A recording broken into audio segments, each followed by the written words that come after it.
I'm moving with the sun. So, good morning. We're going to start today with the Torah portion of Lecha. And Lecha, in a nutshell, so last week we had the flood with Noah, and this week we're moving forward with the story of the first matriarch and patriarch of our people, Avram and Sarah. And the beginning of the Torah portion, Avraham, as we know, Abraham, is called Avram. And Sarah, as we know, the first matriarch, is called Sarai. And we're going to get a little bit into names this week because it's a very beautiful insight into the names of Avraham and Sarah.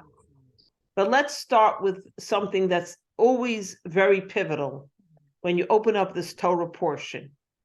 So basically, Avraham and Sarah are living in Mesopotamia. They're living in their birthplace, a world of idolaters. They're living in Aram. That's why Avram is called Avram, because Avram comes from where he lives, Aram Naharaim. And God says to him the pivotal words, which I'm going to read from the Torah portion. Vayoma Hashem el Avram, Lech Lecha, me'artzecha, me'moladetcha, u'mibeis avicha el ha'aretz asher areka. God says to Avram, go away from your land, your birthplace, and your father's house to the land which I will show you. So this is one of the tests for Abraham. There were 10 tests God put upon him. God says, leave your birthplace, leave your home, and go to where I'll show you. Now, if I told you, pack your bags, go to where I'll show you, you'll say, 1 minute, do I need a plane ticket? Is it a boat ride? Where am I going? God says, go where I'll show you. And yet Avram and Sarah don't hesitate. They go. They pass the test with flying colors. But there's even a deeper insight here. Sometimes you see a person who's on a path that's not a positive path. It's a destructive path. It's an unhealthy path. Or they're in a place that's not beneficial to them. So you say to them, leave this place and go to the place where I'm going to show you.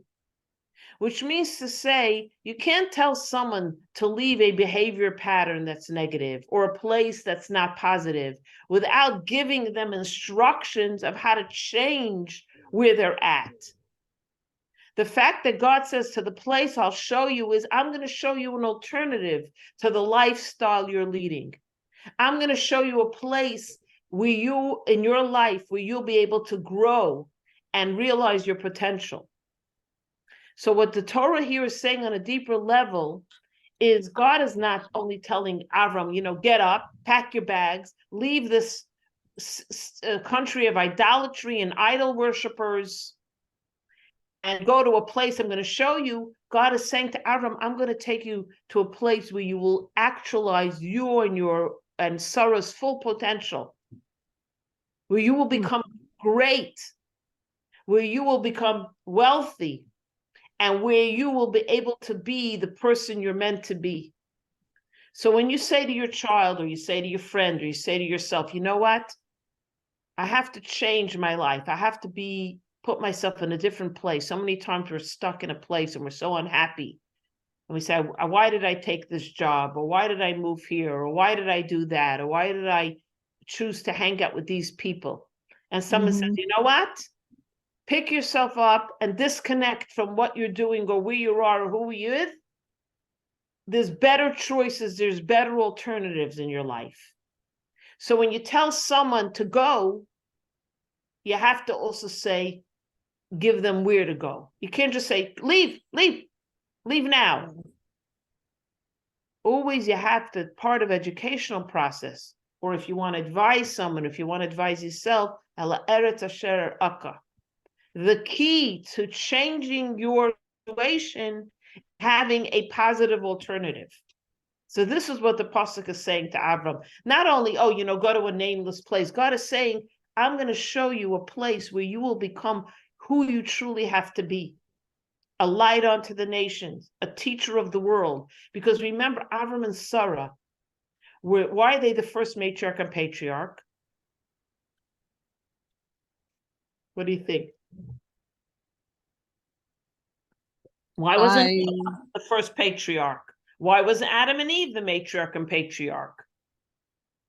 I always thought it was because it was the time of ending human sacrifice and of ending idolatry. I mean, I don't know. No, you're on the right track. Think about it. There's a few reasons. One of them, who went on the ark with Noah? It was Noah, his wife, and his 3 sons and their wives, and the animals. Noah didn't even have one Baal Tshuva, so to speak, one person that he was able to impact to leave the dark ways. Remember, we discussed it was an evil world of corruption and horrible immorality, killings, stealing, murderers. He didn't even bring one stranger.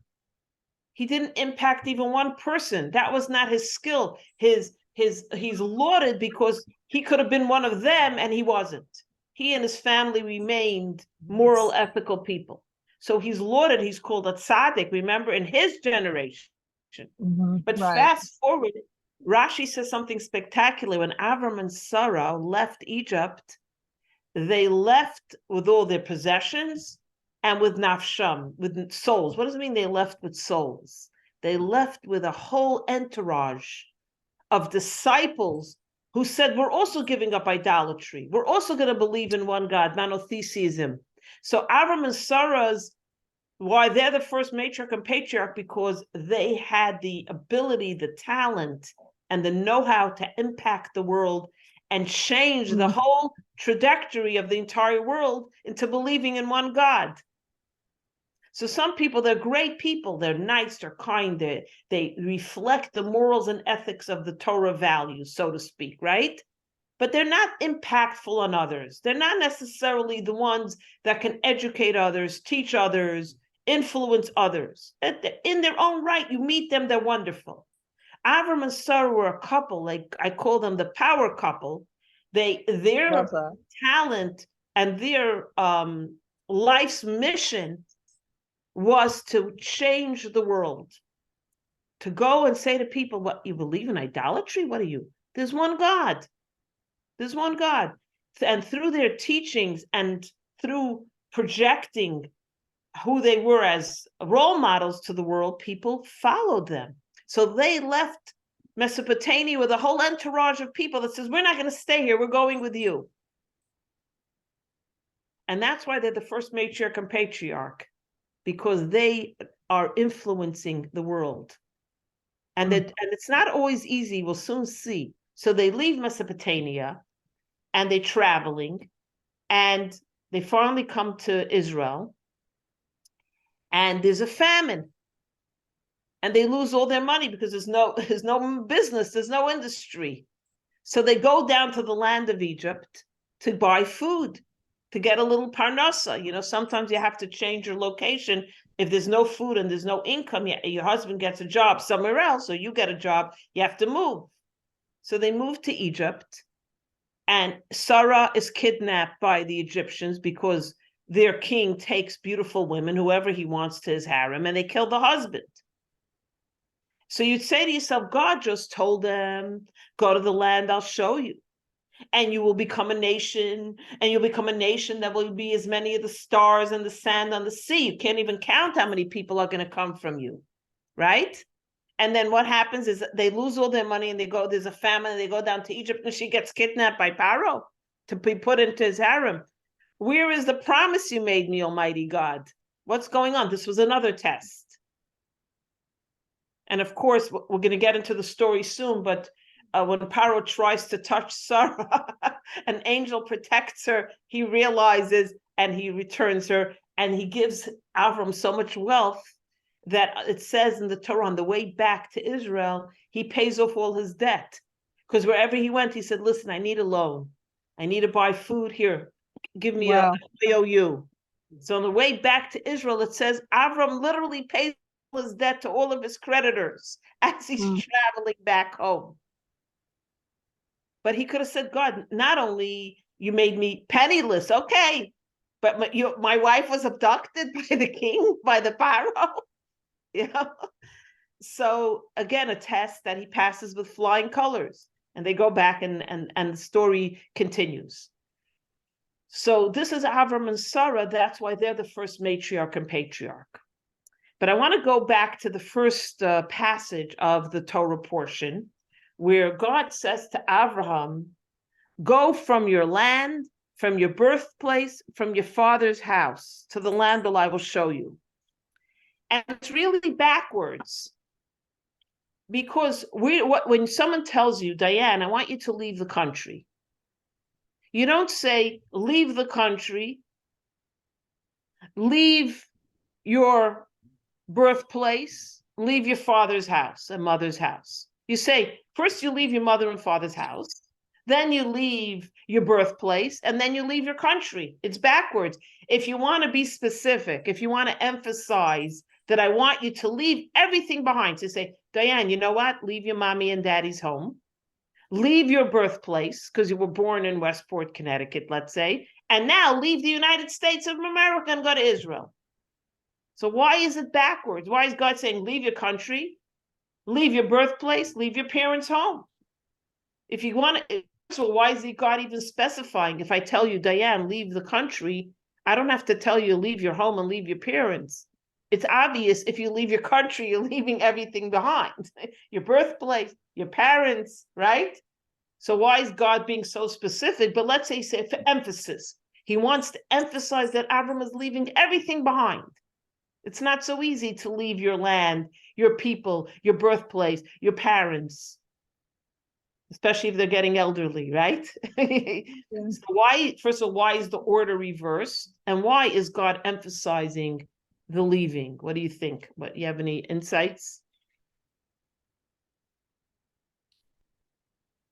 Well, the only thing that came to mind is that maybe the thought of leaving your country is easier than leaving your city, and maybe the thought of leaving your city is easier than leaving your parents' house. I don't know otherwise. Yeah, no, that's a good insight. You know, you never have to Torah study, you never have to be afraid, am I wrong? You're never wrong, because, you know, they say, like, Shivim Panim La Torah, there's so many commentaries, explanations, you're bound to hit upon one that's right, one that's actually, but yeah, no, it's true. It's true what you said. And it's also good to hear insights from other people's way of thinking. Then you like kind of get perspective.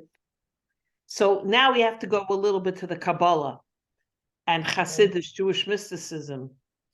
Remember we said that it's not only talking about Avram and Sarah's physical travels, how God says go from point A to point B, leave Iraq and go to Israel. Leave Iran, I don't know exactly where they lived at that time.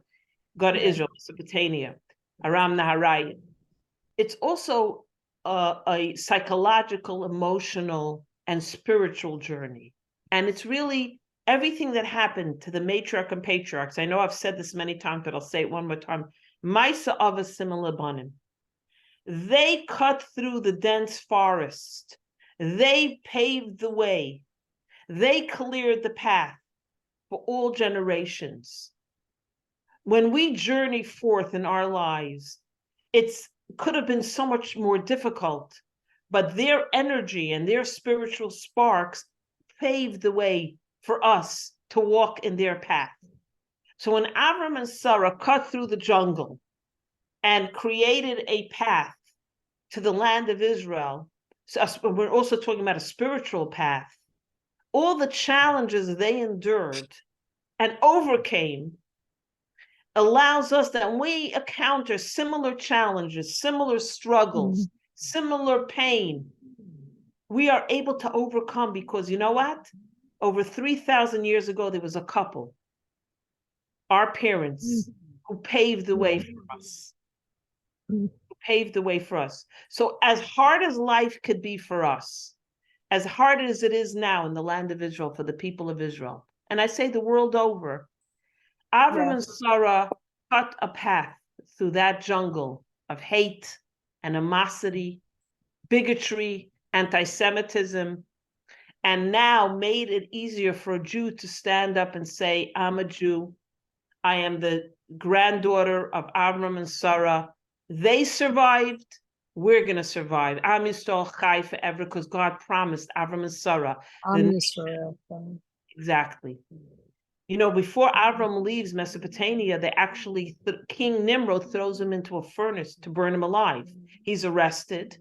People don't know the story. Avram is arrested because the chutzpah, you going against the monarchy? You're saying our idols are pieces of stone? These are our gods. You can't criticize our gods, our way of life. You believe in one God. Where is your God? Can we see him? If you believe in one God, where is your God? So Avram says he's invisible. You can't see God. So they throw him into a furnace to burn him alive. When they open up the door of the furnace to take out the ashes, they see him walking in a garden. God made a miracle where he created a garden in this furnace, and they see Avram walking in this garden. So King Nimrod was horrified. Imagine if I told you, Diane, that they threw somebody and then you see them walking, you say, what? It's either science fiction, it's a Baba Maisa, it's fake news, but they all saw a miracle. A miracle, yeah. God, that was another test of Avram, where he refused to give up his belief, even though they said, we're going to kill you, we're going to burn you alive. He said, so be it. I'm not giving up on telling you that there's only one God. We can't see this God, but God created heaven and earth, and you and me.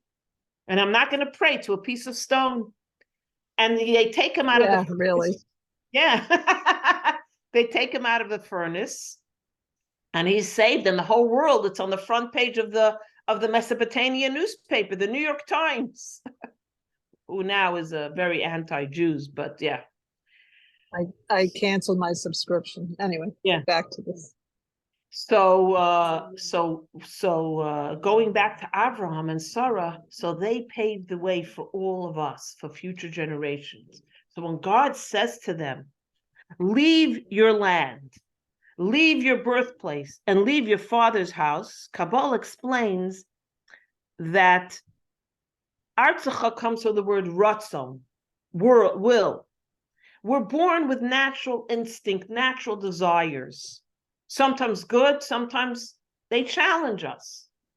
God says to Avram, the first thing you have to do in your journey in life, you have to give up on those natural instincts and desires that go against your benefit, that are not for your benefit, that do not align with your mission and purpose in life.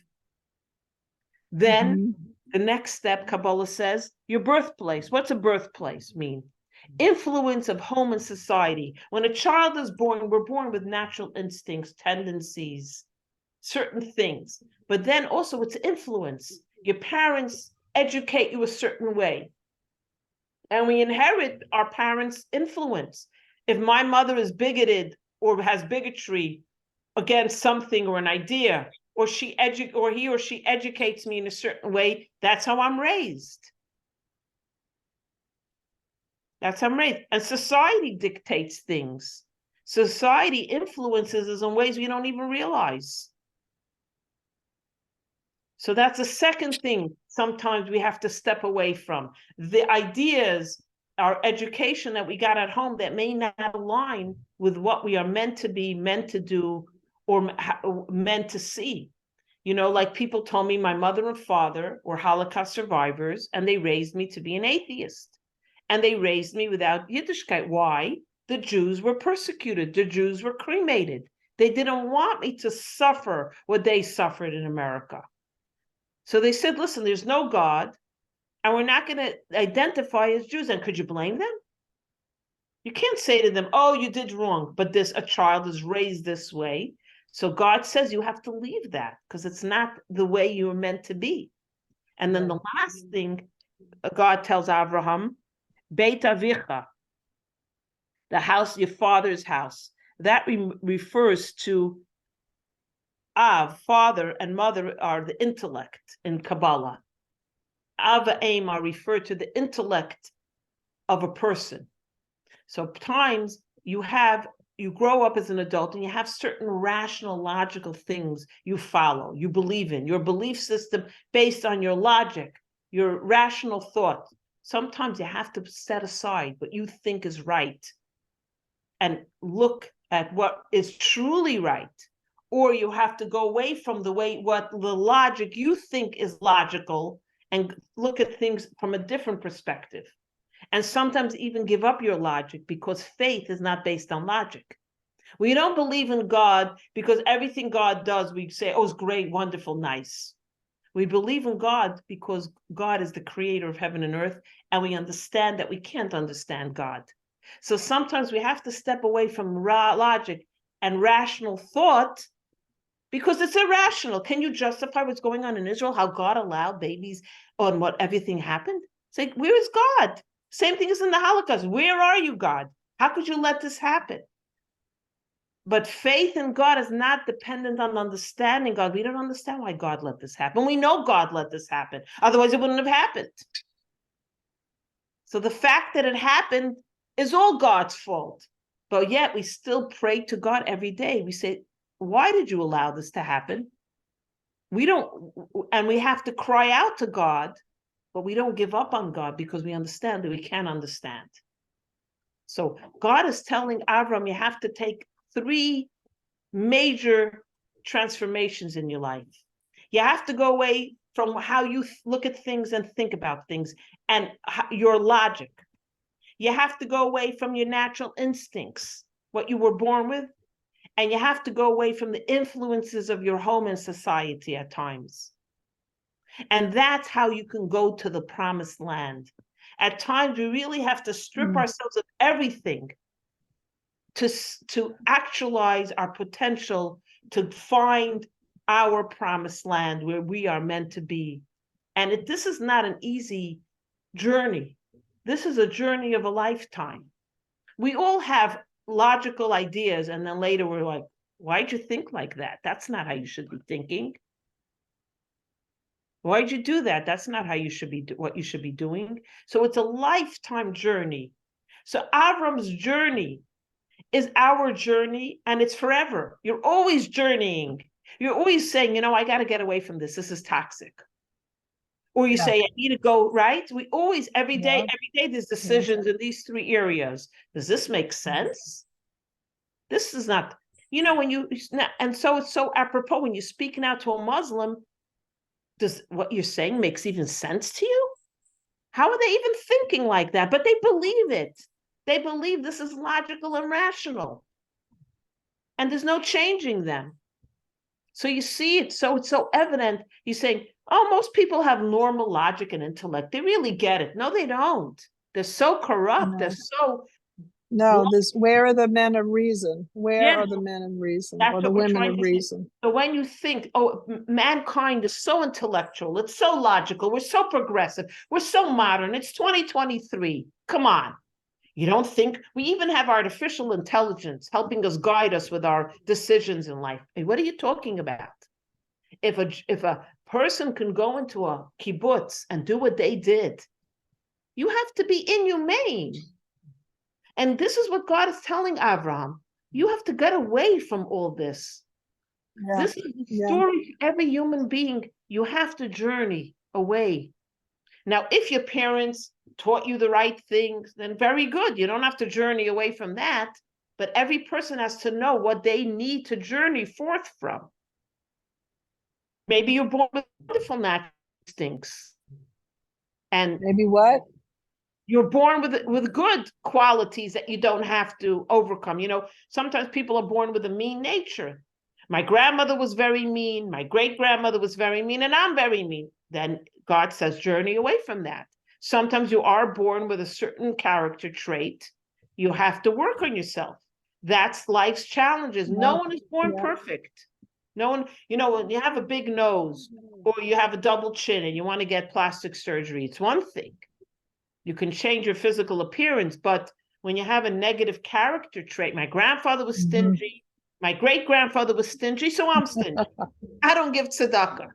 Is that an excuse? Because your great-grandfather was stingy? So the story of Avram and Sarah's traveling away is a physical journey. They're actually leaving, but also it's a journey of changing who you are and how you view every part of your life and journeying forth in that and refining And your personality, refining, yeah, go ahead. Sorry.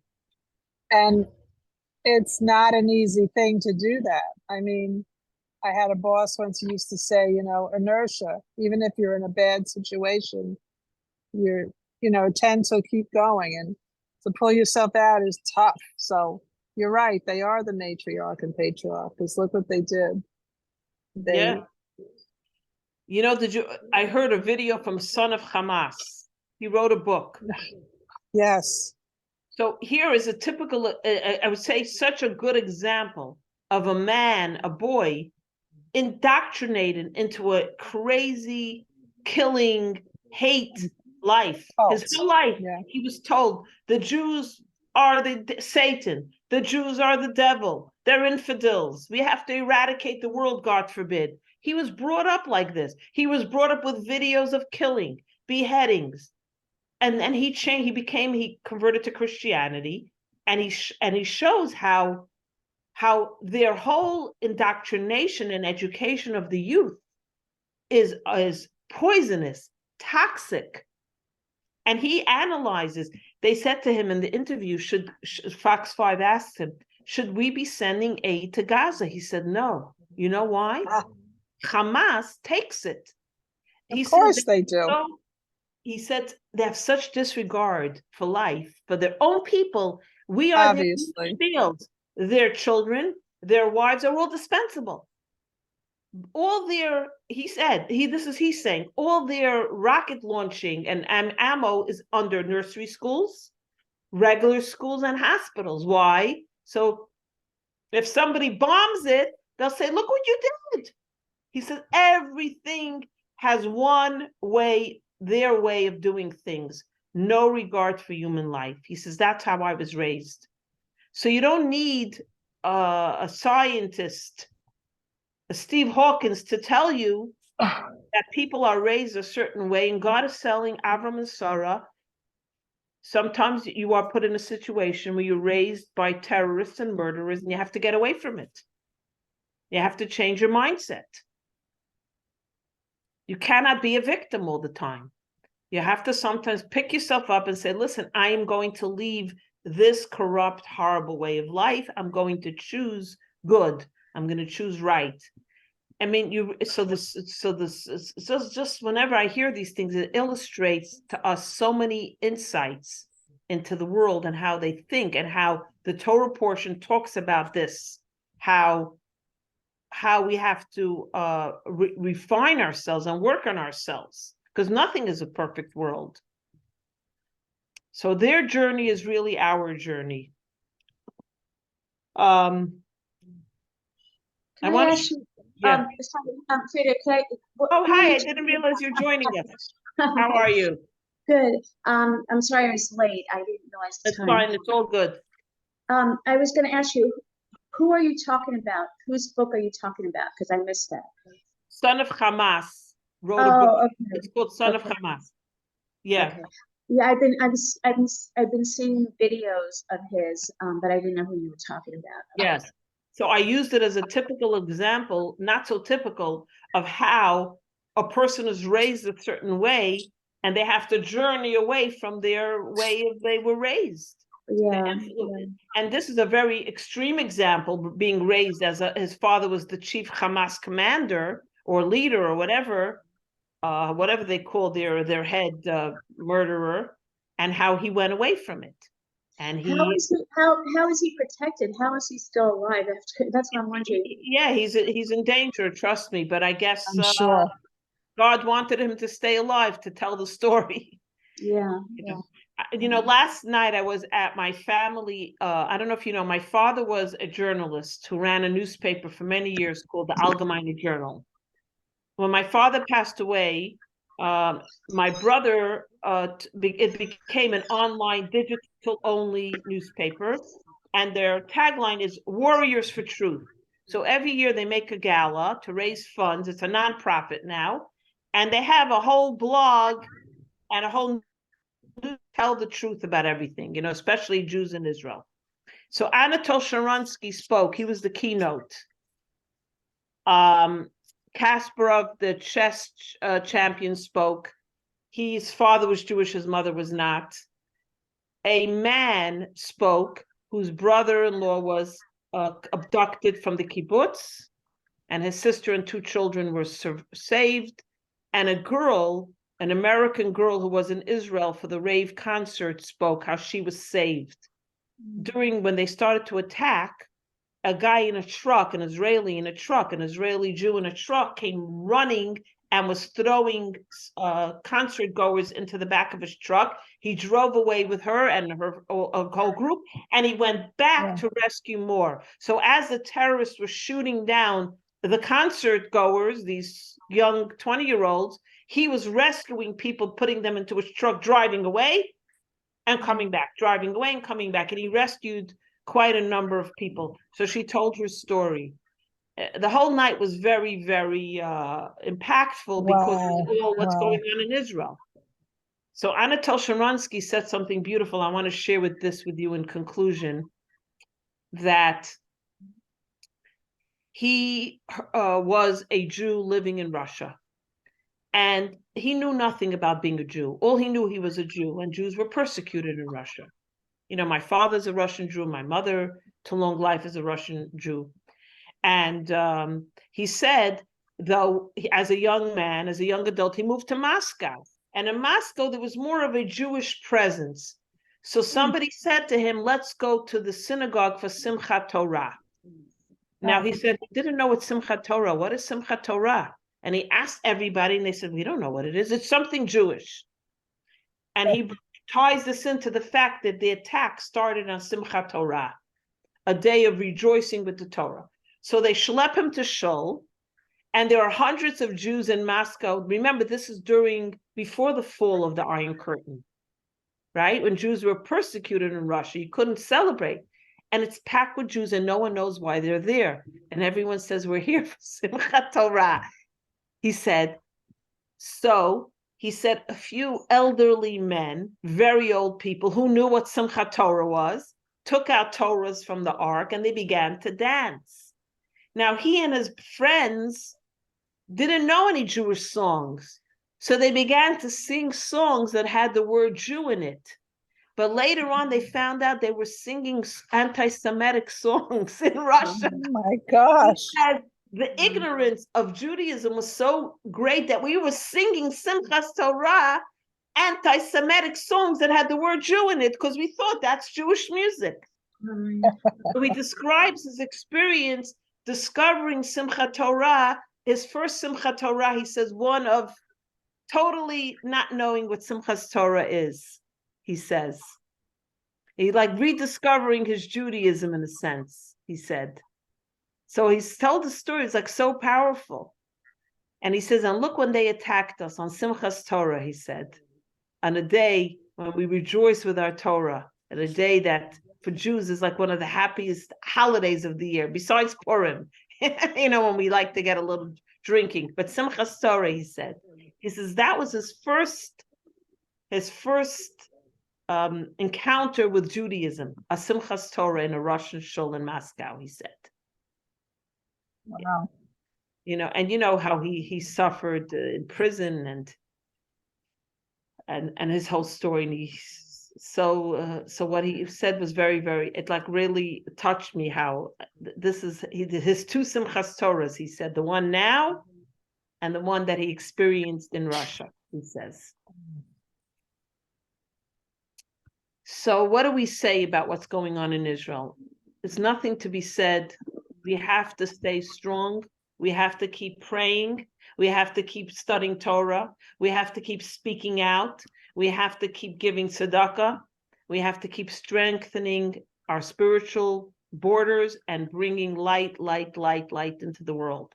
Because we all know there's 2 battles to be fought. The battle on the front, which our soldiers are fighting every single day, and the battles we fight all over the world. The battles of fighting the media from allowing them to demonize Jews, and persecute Jews and to fight the spiritual war. Because we all know Jews don't only win a war with weapons. We win a war by praying to God, uniting together, and doing mitzvahs, and opening up the gates of heaven and saying, Almighty God, just like in the days of Queen Esther, the entire world was subject to that every Jew would be annihilated. And Esther and Mordechai got all the Jews together. Lech kanais kol hayudim, she said to her uncle and her husband. Go, cousin and husband. Gather the Jews together and pray. And I'll go speak to the king. I'll do diplomacy, you do the spiritual. And she fasted for 3 days and 3 nights, and she went to the king. But the war was fought on 2 fronts. God, you gotta save us, and of course the diplomatic measures going to the king, protecting the Jewish people with weapons. So we have to learn from the stories of old, how were the Jews saved? Because of these 2, the physical fighting, but even more importantly, equally importantly, asking God, you got to take care of this. It's not right. It's not right. It's not right anymore. Enough is enough. Enough is enough. We suffered enough persecutions, enough cremations, enough massacres. Yep. The Jews are ready now for a Garden of Eden. We're done. Yeah. And we have to call out to God, even though we know it comes from God. We have to call out to God. Say, listen, because it is our cries that God will hear. Why God allows this to happen? Again, I don't know. I don't have any answers. And I'm not a prophet. I'm not a Moses. I'm a simple girl. But I know one thing, that God listens to our cries and our tears. And we need Mashiach. We need Mashiach. I want to share one more miraculous thing. There's so many miracles happening. Rome just said to Israel, we want to return all the vessels that were taken from the Holy Temple. We want to return it to you. An article just came out. It's gathering dust in our basements and in our vaults. We want to return it to its rightful owner. For years, the Vatican denied that they had anything from the Beis HaMikdash. And now they're opening and saying, if these are not the days preceding the coming of Mashiach and the redemption and the rebuilding of the third temple, I don't know what they are. But again, we pray, we cry, and we do everything possible. Light Shabbos candles 18 minutes before sunset. And God will see in every Jewish home, from Mexico to China, from Thailand to Caracas, that every Jewish home has Shabbos candles 18 minutes before sunset. The spiritual light will dispel this terrible, terrible darkness. Even if you do one mitzvah, light Shabbos candles, this will tip the balance of the world. And that's what we have to do.